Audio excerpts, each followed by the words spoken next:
Water splashes as lumber darts passed, rushed along on a current 2 feet deep and 9 miles long. Containing the flow is a wooden plank trough, a flume, the last working flume in the West.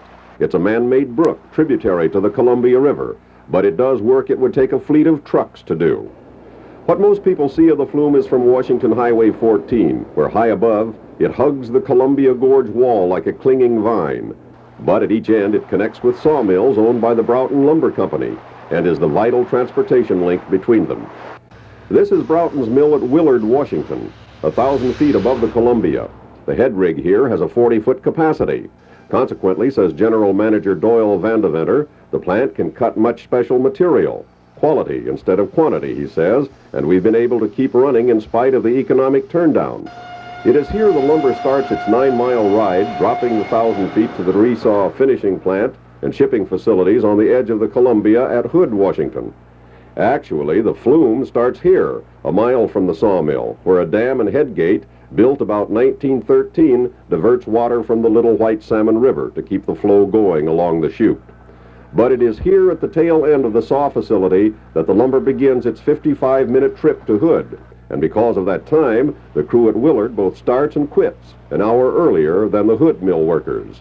I'm told that in the old times, that on Friday night when the whistle blew, that some of the crew used to ride these cants down. Anything to that? Well, not with this particular flume, because the inclines are too great and they would not be able to make it all the way through without getting very wet. And maybe even injured, I suppose. Yes, definitely. In an emergency such as a jam or damage to the flume, an electric warning system sounds an alert and water can be dumped into Drano Lake, stopping the flow. An occasional beaver has been known to trip the system by gnawing on the wires, but the animals the Flume Patrol likes least are rattlesnakes.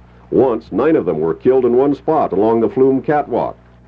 Once a week, the entire length of the flume is walked to detect areas where repairs must be made. Repairs are generally done on weekends while the mills are down, but fires and slides sometimes have wiped out sections of the structure, requiring longer periods of reconstruction.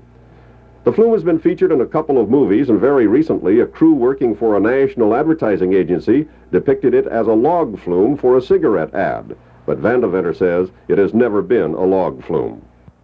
What would it cost to replace the thing like this these days, you think? Well, it would be, I would guess, in the neighborhood of $750,000. And how about vehicle transportation? Say that you didn't have the flume. Well, we feel that this would be a tremendous savings over vehicle transportation, probably as much as 75%.